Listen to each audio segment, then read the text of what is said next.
Akifanya maajabu nazo ishara, lakini baadhi ya watu walisimamisha uongo ya kwamba wamesikia akimtukana Mungu na Musa, kisha wakamkamata wakampeleka mbele ya baraza, wakaanza kumshitaki, kisha wakamkamata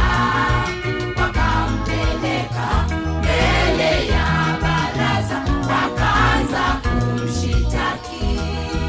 Stefano mtumishi wa Mungu aliwaombea wale Wayahudi walipokuwa wakitaka kumuua. Aliwaombea akisema, e Baba yangu, Baba wasamehe, hawajui wanalotenda. E Baba wasamehe wote. E Baba wasamehe, hawajui wanalotenda. E Baba wasamehe. Wakapiga kelele kwa sauti kuu, wakamtoa nje ya mji, wakampiga kwa mawe mpaka akafa, lakini yeye kawaombea, e Baba wasamehe, hawajui wanalotenda. E Baba wasamehe.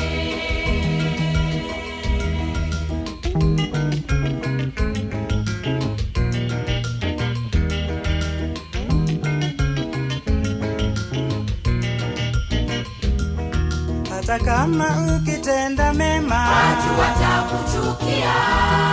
Hata kama ukitenda mazuri, watu watakuchukia tu.